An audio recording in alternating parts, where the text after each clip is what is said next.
नमस्कार, मैं हूं श्रीकांत प्रजापति और आप मेरे साथ देख रहे हैं बीसीसी न्यूज। आई खबरों में बढ़ने से पहले डालते हैं सुर्खियों पर एक नजर।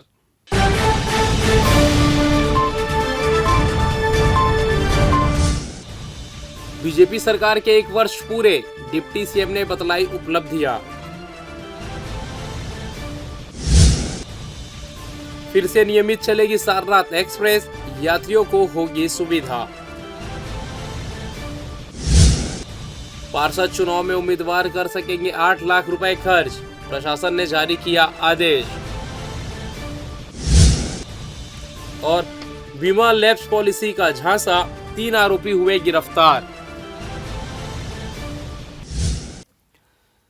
तो ये थी सुर्खियां, अब खबरें विस्तार से। प्रदेश के डिप्टी सीएम अरुण साव शनिवार को शहर दौरे पर रहे, जहां उन्होंने सर्किट हाउस में आयोजित प्रेस वार्ता कर विष्णुदेव साय के 1 साल के कार्यकाल की उपलब्धियां मीडिया के सामने साझा किया। जहां उन्होंने जानकारी देते बताया कि जिले में प्रधानमंत्री आवास योजना ग्रामीण के अंतर्गत पिछले 1 साल में 5,660 आवास का लक्ष्य मिला है, जिसमें से 42,043 आवासों की स्वीकृति जारी की गई है। तेज गति से आवास निर्माण का कार्य चल रहा है। मैतारी वंदन योजना के तहत बिलासपुर जिले की 4,24,000 महिलाओं को लाभ मिल रहा है। मैतारी सदन योजना के तहत जिले के ग्रामीण क्षेत्रों में 2.7 करोड़ की लागत से 10 मैतारी सदन स्वीकृत किए गए हैं। इसके साथ ही उन्होंने कहा कि धान खरीदी योजना के तहत जिले में 1,37,757 किसानों ने इस वर्ष धान बेचने के लिए समितियों में पंजीयन कराया है। पिछले साल से लगभग 5,000 से ज्यादा नए किसान इस योजना से जुड़े हैं। प्रति क्विंटल 3,100 रुपये, प्रति एकड़ 21 क्विंटल के हिसाब से धान बेचने की अधिकतम सीमा से जिले के किसानों में खुशी का माहौल है। उन्होंने धान खरीदी केंद्र में आ रही दिक्कतों को जल्द खत्म करने का आश्वासन दिया है। वहीं उन्होंने जानकारी देते हुए बताया कि मिशन 90+ योजना स्मार्ट सिटी मिशन अंतर्गत शिक्षा गुणवत्ता बढ़ाने के लिए ऐप के जरिए 10वीं और 12वीं कक्षा के बच्चों के परफॉर्मेंस को ट्रैक किया जा रहा है। पूरे प्रदेश में इस तरह गुणवत्ता बढ़ाने का अभिनव प्रयास केवल बिलासपुर जिले में ही किया गया है। उन्होंने बताया कि जिले में संचालित स्मार्ट सिटी परियोजना के लिए बिलासपुर स्मार्ट सिटी लिमिटेड को 245 करोड़ रुपए प्राप्त हुए हैं, जिनमें 122.50 करोड़ केंद्र और 122.50 करोड़ राज्यांश शामिल है। साथ ही नगर पालिका निगम बिलासपुर को वित्तीय वर्ष 2024-25 में अधोसंरचना मद से 40,40,20,000 की लागत से 108 कार्य स्वीकृत किए गए हैं। वहीं नगर पालिक निगम बिलासपुर को वित्तीय वर्ष 2024-25 में 15वें वित्त आयोग से 15,28,15,000 की लागत से 32 कार्य स्वीकृत किए गए हैं। उन्होंने भविष्य में भी जिले अपितु प्रदेश भर में विकास की नई गाथा लिखने की बात कही है। आप मुझे बता दीजिएगा, निश्चित रूप से ऐसी कोई बात होगी, कठोर कार्रवाई होगी, कठोर कार्रवाई होगी। पूर्व प्रधानमंत्री अटल बिहारी वाजपेयी के नाम से बीजेपी ने पूरा अटल चौक बनाया था। आज तक मूर्ति नहीं लगी, सुशासन जिसके नाम से आप एक कहीं चौक में कहीं मूर्ति नहीं लगी अटल बिहारी वाजपेयी। अटल परिसर का निर्माण राज्य के सभी निकायों में होगा और उसकी टेंडर की प्रक्रिया हो गई है। बहुत जल्दी भूमि पूजन करके उस काम की शुरुआत करेंगे। ये स्मार्ट सिटी के कार्यों की निरीक्षण कब करेंगे आप? स्मार्ट सिटी के जो काम हो रहे हैं उसका निरीक्षण कब करेंगे? मैं लगातार संपर्क में हूँ, काम लगातार हो रहा है और ये सौभाग्य का विषय है। भिलाई के रिसाली नगर निगम ने प्राइवेट जमीन पर पहले महिला को क्लीन चिट दे दी। फिर भाजपा पार्षद के दबाव में उसे विवादित बताकर बेदखली नोटिस जारी कर दिया। इस मामले में दायर याचिका पर हाईकोर्ट ने निगम के नोटिस पर स्थगन आदेश दिया है। वहीं निगम आयुक्त को नोटिस जारी कर जवाब मांगा है। दरअसल नीलिमा नैयर ने एडवोकेट संदीप दुबे के माध्यम से हाईकोर्ट में याचिका दायर की है। इसमें उन्होंने भाजपा पार्षद पर सत्ता का दुरुपयोग करते हुए उसकी निजी जमीन को विवादित बताकर हड़पने का आरोप लगाया है। याचिका में कहा कि जिस जमीन को पूर्व में जांच के बाद रिसाली नगर निगम आयुक्त ने जांच रिपोर्ट के आधार पर क्लीन चिट देते हुए निजी जमीन बताया था, उसी जमीन को कमिश्नर ने विवादित और अवैध होना बताते हुए बेदखली के लिए नोटिस जारी कर दिया है। हाईकोर्ट के चीफ जस्टिस रमेश सिन्हा और जस्टिस अमितेंद्र किशोर प्रसाद की डिवीजन बेंच ने अपने महत्वपूर्ण फैसले में कहा है कि प्रमोशन का अवसर संवैधानिक या कानूनी अधिकार नहीं है, बेंच ने भर्ती और प्रमोशन नियम को चुनौती देने वाली सभी याचिकाओं को खारिज कर दिया। अब शिक्षाकर्मी भी प्राचार्य बन सकेंगे। बेंच ने कहा कि सरकार ने पदोन्नति के लिए नियम तय करने में शिक्षा विभाग में पहले से कार्यरत लेक्चरर के हितों को ध्यान में रखा है। 65% पदों में से 70% पद ई संवर्ग के लेक्चरर के लिए आरक्षित किए गए हैं। कोर्ट ने कहा कि शिक्षाकर्मियों के संविलियन के बाद शिक्षा विभाग में आए लेक्चरर एलबी के लिए 30% पद आरक्षित किए गए हैं। ऐसे में नियम को संवैधानिक घोषित नहीं किया जा सकता है। दरअसल शिक्षा विभाग में कार्यरत राजेश कुमार शर्मा, सुनील कौशिक, जितेंद्र शुक्ला, संजय तंबुली समेत अन्य ने हाईकोर्ट में अलग अलग याचिकाएं दायर की थी। इसमें छत्तीसगढ़ स्कूल शिक्षा यानी शैक्षणिक एवं प्रशासनिक संवर्ग भर्ती एवं पदोन्नति नियम 2019 की अनुसूची 2 की प्रविष्टि 18 को अवैध घोषित करने की मांग की गई थी। छत्तीसगढ़ के बलौदाबाजार हिंसा मामले में जेल में बंद भिलाई विधायक देवेंद्र यादव की जमानत याचिका पर हाईकोर्ट ने फैसला सुरक्षित रख लिया है। सुनवाई के दौरान उनके वकील ने उन्हें झूठे केस में फंसाने का आरोप लगाया, तो वहीं शासन की तरफ से देवेंद्र यादव पर हिंसा भड़काने का आरोप लगाया गया। दोनों पक्षों को सुनने के बाद जस्टिस एन.के. व्यास ने फैसला आदेश के लिए सुरक्षित रखा हुआ है। दरअसल पुलिस ने बलौदाबाजार हिंसा के केस में विधायक देवेंद्र यादव को आरोपी बनाया है। इस मामले में पुलिस ने 4 बार नोटिस जारी किया, लेकिन विधायक ने बयान देने जाने से मना कर दिया था, जिसके बाद पुलिस ने उन्हें गिरफ्तार कर जेल भेज दिया। जेल में बंद विधायक देवेंद्र यादव की जमानत लोअर कोर्ट से खारिज हो गई थी, जिसके बाद उनके वकील ने हाईकोर्ट में जमानत याचिका दायर की है। इधर केस में देवेंद्र यादव और ओम प्रकाश बंजारे के खिलाफ पुलिस ने सीजीएम कोर्ट में 449 पेज का चालान पेश किया है। आगजनी, तोड़फोड़ और हिंसक प्रदर्शन मामले में आरोपी बनाया गया है। प्रयागराज महाकुंभ के दौरान प्रयागराज जाने वाले रेल यात्रियों की बढ़ती मांग को देखते हुए रेल प्रशासन ने रद्द की गई सारनाथ एक्सप्रेस को फिर से नियमित रूप से चलाने का निर्णय लिया है। यह ट्रेन 17 दिसंबर 2024 से पुनः चलनी शुरू होगी। दक्षिण पूर्व मध्य रेलवे द्वारा महाकुंभ के दौरान ट्रेन में अतिरिक्त भीड़ को नियंत्रित करने के लिए रायगढ़, बिलासपुर और दुर्ग स्टेशन से 3 महाकुंभ मेला स्पेशल ट्रेनों का संचालन किया जा रहा है, ताकि यात्रियों को अधिक से अधिक कन्फर्म सीट या बर्थ की सुविधा मिल सके। सारनाथ एक्सप्रेस को पहले कोहरे की संभावना को ध्यान में रखते हुए 2 दिसंबर 2024 से 27 फरवरी 2025 तक उसे अलग अलग तिथियों के लिए रद्द कर दिया गया था। हालांकि अब प्रयागराज महाकुंभ के मद्देनजर यात्रियों की बढ़ती मांग को ध्यान में रखते हुए इसे पुनः नियमित रूप से चलाने का निर्णय रेलवे द्वारा लिया गया है। इससे यात्रियों को महाकुंभ के दौरान यात्रा में सहूलियत होगी। युवा साहित्यकारों द्वारा लिखित किताबों के साथ ही मेरठ और दिल्ली से प्रकाशित किताबों की तलाश खत्म करने के लिए पहली बार राष्ट्रीय पुस्तक मेले का शुभारंभ न्यायधानी में शनिवार को हुआ, जिसका उद्देश्य युवा लेखकों, साहित्यकारों को पहचान देना और उनकी किताबों को लोगों तक पहुंचाना है।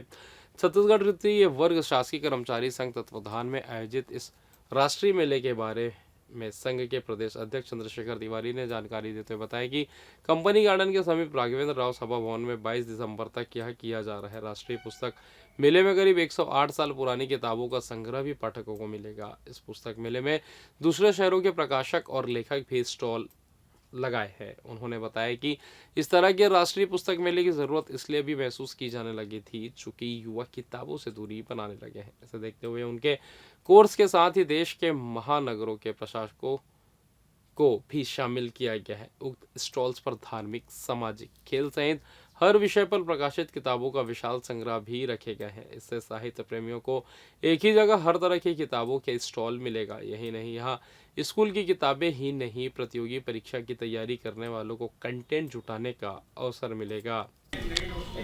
आज छत्तीसगढ़ तृतीय शासकीय कर्मचारी संघ के आयोजकत्व में राष्ट्रीय पुस्तक मेला का आयोजन न्यायधानी बिलासपुर में राघवेंद्र सभा भवन में आज इसका उद्घाटन का कार्यक्रम किया गया है। छत्तीसगढ़ तृतीय शासकीय कर्मचारी संघ के द्वारा राजधानी रायपुर में इसका सफल आयोजन किया गया था और उसके बाद ये न्यायधानी बिलासपुर में इसका ये दूसरे क्रम में इसका हमने यहाँ पर आयोजन आज 14 दिसंबर से 22 दिसंबर तक का आयोजन ये किया जा रहा है। निश्चित रूप से इसके पीछे सबसे बड़ा हमारा उद्देश्य ये है कि हमारा जो संगठन है उस संगठन के लिए सब लोग यही जानते हैं कि अपनी मांगों को लेके या हक अधिकार के लिए हम सरकार के साथ हम लड़ते रहते हैं, आंदोलन करते रहते हैं, अपनी बातों को के लिए हम कहीं धरना प्रदर्शन, हड़ताल, आंदोलन करते रहते हैं। बावजूद उसके हमने एक ऐसा प्रयास किया है कि इससे अलग हट के कुछ जो हमारी सामाजिक व्यवस्थाएं जो हैं, हमारे देश राज्य की जो परिस्थितियां हैं, हमारे जो बच्चे, बुजुर्ग, नवयुवक, जवान किसान, अलग अलग जो क्षेत्र से जुड़े जो लोग हैं उसके प्रति भी हमारी जिम्मेदारियां हैं, क्योंकि हम भी उसी के हम एक हिस्सा और एक अंग हम अपना मानते हैं उसको। तो इस बात को लेके हमने चाहा कि कहीं ना कहीं अगर ज्ञान का भंडार अगर हमको मिलता है तो वो पढ़ने से ही मिल पाता है। तो उस ज्ञान के भंडार के रूप में इस राष्ट्रीय पुस्तक मेला का आयोजन हमने किया है। आप इस पुस्तक मेला के माध्यम से राष्ट्रीय प्रकाशक जितने हमारे हैं ख्याति प्राप्त जो हैं उन सभी प्रकाशकों की पुस्तकें इस एक मंच के तले एक छत के नीचे पूरे यहाँ पर मिल पाएगा, जो पूरे न्यायधानी बिलासपुर के लोगों को पूरा हमारा ये 14 से लेकर 22 तारीख तक का जो कार्यक्रम आयोजित है। और इसमें निश्चित रूप से आप जैसे मैंने बताया आपको कि बच्चों से लेके बुजुर्ग तक, नौजवान, महिलाएं, किसान, प्रतियोगी क्षेत्र के तैयारी को लेके, इस प्रकार के राजनीतिक क्षेत्र के लेके हमारे जो महापुरुष रहे उनकी जीवनी, इस प्रकार से ये हमारे यहाँ पर संगठन है। संगठन के द्वारा इसको पुस्तकों को यहाँ पर समायोजित किया गया है और मैं चाहता हूँ कि इसका एक सफल आयोजन होने के बाद में इस क्षेत्र के वासियों को इसका सफलता इसमें मिलेगी और इसको पूरे यहाँ की जनता को इसका लाभ मिल पाएगा। और फिलहाल यहाँ वक्त तो चला छोटा सा ब्रेक का, मिलता है ब्रेक के बाद, कहीं जाइएगा नहीं। पिछले 17 वर्षों से रियल एस्टेट के क्षेत्र में दे रहे हैं अपनी सेवाएं और लगातार शहर की जनता को एक नई लिविंग लाइफस्टाइल। अपने कार्यों एवं सेवाओं के माध्यम से लाखों लोगों की उम्मीदों को दिया है आकार, इसलिए जिले में ही नहीं पूरे प्रदेश में इनकी पहचान है बरकरार। आपके सपनों के घर को हकीकत में बदल कर है दिखाना, इसलिए आपके लिए लेकर आए हैं भाटी आशिया।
और ब्रेक के बाद आप सभी का स्वागत है। ये बढ़ता है अगली खबर की ओर।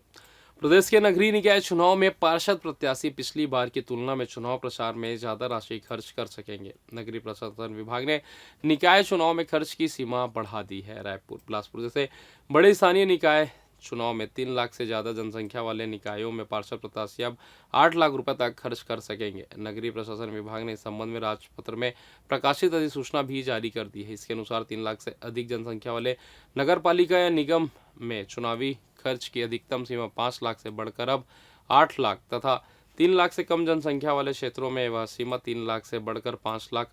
नगर पालिका परिषद के पार्षद प्रत्याशी 1.5 लाख की जगह 2 लाख और नगर पंचायत के चुनाव में भाग्य आजमाने वाले प्रत्याशी 50,000 रुपये की जगह अधिकतम 75,000 रुपये खर्च कर सकते हैं।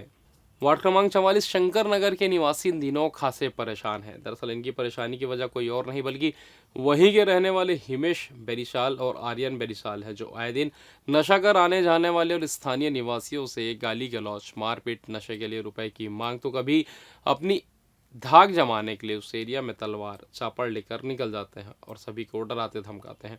इस मामले की सूचना स्थानीय निवासियों ने पुलिस अधीक्षक से की है और आरोपियों पर कार्रवाई की मांग की गई है। उससे हम लोग बहुत दिन से बहुत परेशान हैं।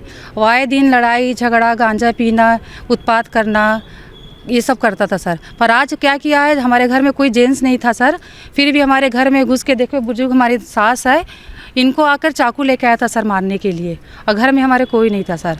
इसकी शिकायत आपने पहले थाने में की थी? हाँ सर, हम लोग थाने में कंप्लेन करके आए हैं सर इसका अभी। नहीं पहले और नहीं सर, नहीं किए, बोले बगल में रहते हैं तो चल छोड़ो छोड़ो बोल के कर सर, नहीं कर रहे थे कंप्लेन। और आज बहुत ज़्यादा हो गया सर, आज वो चाकू लेकर आया था मारने के लिए, और पूरे मोहल्ले वाले पीड़ित है सर उनसे, हमारी बात नहीं, सब लोग उससे बहुत परेशान हैं। आज आप एसपी ऑफिस आए हुए हैं, क्या आश्वासन मिला? अभी आश्वासन भी तो कुछ मिला नहीं है सर, अभी मंडे को बुलाया गया है, अभी कंप्लेन, अभी विज्ञापन हम लोग सौंप दिए हैं सर के पास। क्या चाहते हैं? ईशु लड़का है, 5 लड़के आए थे, मैं बैठी थी ऐसा धूप में, एकदम दरवाज़ा खोल के घुस गए थे। क्या पुराना रंजिश वगैरह कुछ ऐसा? नहीं, पुराना रंजिश नहीं है हमारा। आए तो क्या बोल रहे थे? गाली दे रहे थे। हाँ, गाली दे रहे थे वो लोग, बहुत गंदा माना, बेबी नंदा है मेरा। अभी धमकी भी देख गए हैं लोग? और अभी धमकी भी दे के गए हैं, मेरे को कुछ हुआ, बेल हुआ, पुलिस वालों को भी गाली बक रहे थे, मेरे दामाद को भी गाली बक रहे थे। अब बोलता है मैं छूट के आऊँगा, कोई कंप्लेन किया तो ऐसा तैसा कर दूँगा, छोड़ के आऊँगा तो और अति करूँगा, घर जला दूँगा, तो ये करूँगा तो वो करूँगा। लैप्स बीमा पॉलिसी का पैसा दिलाने का झांसा देकर 48 लाख रुपए की ठगी करने वाले अंतर्राज्यीय गिरोह के 3 सदस्यों को बिलासपुर पुलिस ने गाजियाबाद से गिरफ्तार किया है।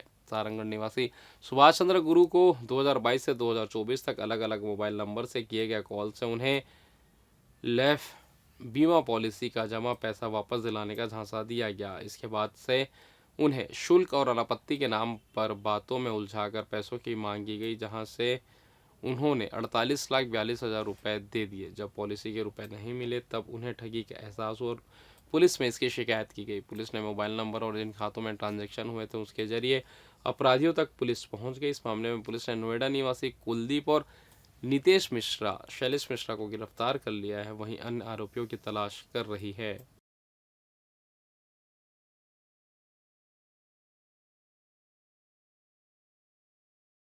आज के डेट में सबसे महत्वपूर्ण जो हम लोगों ने, ये आपने देखा होगा, पिछले महीने नशे के बहुत ही जखीरा बरामद हुआ था और इसमें लगभग 5 लोग अरेस्ट हुए थे। इसके पहले भी हम लोगों ने उनके और गैंग के आदमियों को पकड़ा था।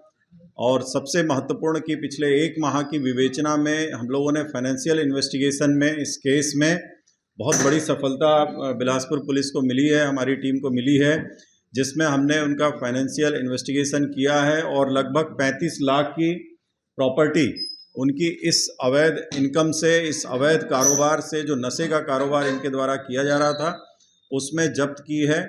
और ये NDPS एक्ट के 68F की धारा के अंतर्गत ऐसा विवेचना अधिकारी को पूर्ण विश्वास होने पर ये कार्रवाई की गई है और सक्षम प्राधिकारी को इसको भेजा जा रहा है।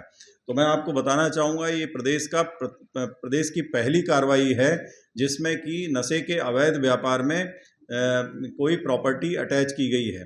इन अपराधियों को जो कि इस प्रकार का अवैध व्यापार करते हैं, इनकी पूरी मतलब इनकी कमर तोड़ी जाएगी अगर ये इस व्यापार से अपने आप को मुक्त नहीं करते हैं तो। अन्यथा इनके अलावा और भी इसमें जो और भी शामिल आरोपी हैं, इन सभी की प्रॉपर्टी का पता लगाया जा रहा है और लगभग करोड़ों की प्रॉपर्टी इसमें अभी मिलनी है। तो जैसे जैसे इसमें और आगे कार्रवाई बढ़ेगी तो और भी प्रॉपर्टियां जब्त की जाएंगी और कोई भी इस प्रकार का कोई भी नशे में के कारोबार में लिप्त पाया जाएगा तो उसके खिलाफ ये सख्त से सख्त कार्रवाई की जाएगी। इसमें हम लोग एंड टू एंड इन्वेस्टिगेशन में भी डिस्ट्रीब्यूटर स्तर तक हम लोग पहुंचने वाले हैं। जहाँ से कि ऐसे लोगों को ऐसे नशे की गोलियां, नशे के इंजेक्शन सप्लाई की जा रही थी जिनके पास की कोई मेडिकल शॉप एग्जिस्ट नहीं करती है, जबकि उनके पास पेपर वगैरह सभी वो लोग रखते रहे हैं। तो मैन्युफैक्चरर एंड डिस्ट्रीब्यूटर तक अभी हम लोग इसमें इन्वेस्टिगेशन कर रहे हैं कि क्या वो ये सप्लाई जो कर रहे थे पूरे वेरिफिकेशन के बाद कर रहे थे अथवा उनको ये जानते हुए उनको भेजा जा रहा था जिसमें कि इस प्रकार का अवैध कारोबार किया जा रहा था। यस, अचल संपत्ति है और दूसरा इनकी कई सारी पॉलिसीज़ हैं, उसके पैसे, उसके भी कैश है, एक तरीके से 5-6 लाख की पॉलिसी है, वो भी पेपर सब सीज किए गए हैं। वो भी प्रॉपर्टी यहीं बिलासपुर में। हाँ। सिविल लाइन पुलिस ने तालापारा में जुआ खेलते 7 जुआरियों को गिरफ्तार किया है। सिविल लाइन पुलिस को सूचना मिली कि तालापारा में नाहिद के मकान के पास सार्वजनिक स्थान पर कुछ व्यक्ति जुआ खेल रहे हैं, जिस पर पुलिस टीम द्वारा रेड कार्रवाई की गई, जहां आरोपी शेख जुनैद, इशाद, नसीम अली, इम्तियाज कुरैशी, सरफराज कुरैशी समेत 7 जुआरियों को गिरफ्तार किया गया। उनके पास से पुलिस ने 16,000 रुपये नकद जब्त किए हैं और जुआरियों के खिलाफ छत्तीसगढ़ जुआ प्रतिषेध अधिनियम के तहत कार्रवाई की गई। जी हाँ, सूचना मिली थी कि छत्तीसगढ़ भवन के गार्डन में कुछ व्यक्ति शराब पी रहे हैं। इस पर पुलिस पार्टी रवाना की गई थी, जहां छत्तीसगढ़ भवन गार्डन है, सार्वजनिक स्थान पर शराब पीते पकड़े गए थे, जिसमें से धर्मेश मौर्य, शरद शर्मा, संजय माहेश्वरी और एस के तिवारी उनके ब्रेथ एनालाइजर से जांच करने पर शराब पीना पाए गए, जिनके ऊपर धारा 36 आबकारी एक्ट के तहत विधिवत कार्रवाई की गई है। ये कोई पार्टी जुड़े हुए हैं, कोई रसूखदार है सर जिनको मुचलके पे छोड़ दिए गए? हाँ, चूँकि जमानती मामला है और किस पार्टी से है ये क्लियर नहीं है, उसमें विधिवत कार्रवाई की गई है। ठीक सर, ये तालापारा में जो जुआ पड़ा है क्या मामला है, कितने लोग? तालापारा कादिर के मकान के पास जुआ खेलने की सूचना पर पुलिस पार्टी भेजकर रेड कार्रवाई की गई, जिसमें 7 लोग ताश पत्ती से रुपयों का हार जीत लगाकर कट पत्ती से जुआ खेलते पकड़े गए हैं, जिनसे 16,100 रुपया ताश के पत्ती जब्त कर 3(2) जुआ एक्ट के तहत कार्रवाई की गई है। और फिलहाल इस बुलेटिन में बस इतना ही। मुझे दीजिए इजाज़त, फिर होगी आपसे मुलाकात। तब तक देखते रहिए BCC न्यूज़। नमस्कार।